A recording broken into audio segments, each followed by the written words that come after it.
آپ جانتے ہیں کہ غریب نواز نے اپنی خانخواہ سے اسلام پھیلایا تو غریب نواز 25 50 100 200 400 لوگوں کو کلمہ نہیں پڑھائے. غریب نواز نے 90 لاکھ لوگوں کو کلمہ پڑھایا. کتنے لاکھ؟ ذرا زور سے بولو. 90 لاکھ لوگوں کو کلمہ پڑھایا. تو غریب نواز نے جب 90 لاکھ کو کلمہ پڑھایا تو تلوار دکھا کے نہیں پڑھایا. Point to be noted. Gharib Nawaz نے کلمہ پڑھایا تو جنگ کر کے جہاد کر کے کلمہ نہیں پڑھایا. غریب نواز نے لوگوں کو کلمہ پڑھایا تو مجبور کر کے ظلم کر کے کلمہ نہیں پڑھایا. غریب نواز نے کلمہ پڑھایا NRC کا قانون لا کے کلمہ نہیں پڑھایا. غریب نواز نے کلمہ پڑھایا تو خدا کی قسم اپنا نورانی چہرہ دکھا کے کلمہ پڑھایا. ان کے چہرے میں وہ تاثیر تھی, جو دیکھتا تھا کلمہ پڑھ لیتا تھا. اس دھرتی پر خدا کی قسم ہندوستان والوں اپنی قسمت پہ فخر فخر فخر فخر ناز کرو کہ تم ہندوستانی ہے.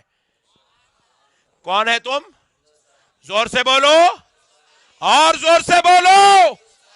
کیوں ہندوستانی ہونے پر فخر کرو؟ اس لیے کہ ہندوستان کا راجا مہاراجا غریب نواز ہے, اور وہ مہاراجا اس کی شان فضیلت یہ ہے پوری دنیا میں رب نے جتنی زمین بنائی ہے اس زمین پر جس نے سب سے زیادہ کلمہ پڑھایا اس ذات کا نام غریب نواز ہے.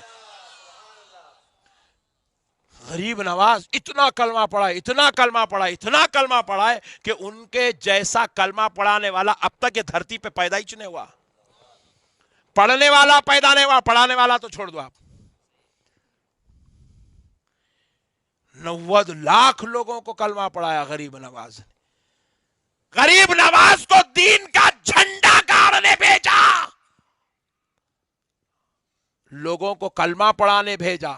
اسی طرح امام انوار اللہ فاروقی کو علم کا جھنڈا گاڑنے لوگوں کی جہالت ختم کرنے کے لیے بھیجا.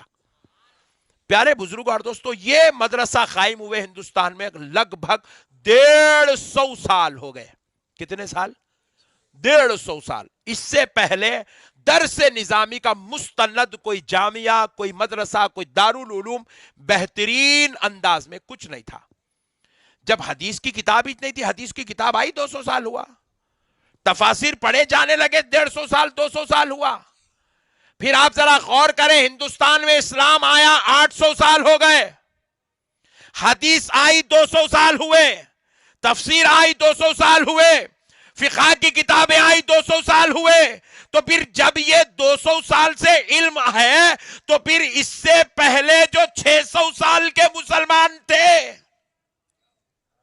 جو غریب نواز کے دور سے لے کر حدیث کے آنے تک کا جو پیریڈ تھا, اس پیریڈ کا جو مسلمان تھا وہ کون سا علم جانتا تھا, وہ حدیث کیسے سنتا تھا, اسے تفاسیر کہاں سے معلوم تھی, اسے فقہ کس نے بتایا تھا. تو کان کھول کے سنو اے پرانڈا مہاراشٹر والوں, ان لوگوں نے کسی مفتی یا مولانا یا علامہ یا کسی جماعت یا کسی حلقے یا کسی امیر یا کسی شیخ یا کسی حفظہ اللہ تعالی کے پاس بیٹھ کر انہوں نے دین نہیں سیکھا. وہ 600 سال والے مدرسوں سے پہلے کسی مولوی یا ملا کے پاس نہیں, خانخواہوں میں اللہ والوں کے پاس بیٹھ کر دین سیکھا کرتے تھے.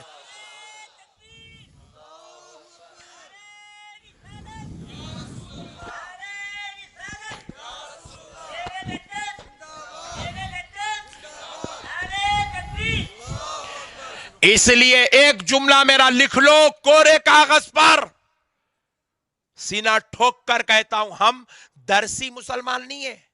بخاری کی درس سنے کلمہ پڑھ لیے, ترمذی کا درس سنے کلمہ پڑھ لیے, ہم درسی مسلمان نہیں ہیں. ہم مدرسے کے مسلمان نہیں ہیں, ہم ڈالر کے بھی مسلمان نہیں ہیں. کان کھول کے سنو مسلمانوں، ہم خانخواہی مسلمان ہیں. ہمیں اسلام خانخواہوں سے ملا ہے. کہاں سے ملا؟ پہلے خانخواہیں ہوتی تھی، سرکار نظام الدین اولیاء کی خانخواہ، غریب نواز کی خانخواہ، سرکار قطب الدین بختیار کاکی کی خانخواہ، مخدوم ماہیمی کی خانخواہ، سرکار حاجی علی بابا کی خانخواہ، سرکار حضرت بندہ نواز کی خانخواہ، سرکار بدر الدین شہید کی خانخواہ. اسلام مدرسوں سے نہیں، خانخواہوں سے پھیلا ہے. اسلام مولویوں کی تقریروں سے نہیں، اولیاء کی کردار اور اخلاق، ان کی تہذیب، ان کے نورانی چہروں سے پھیلا ہے.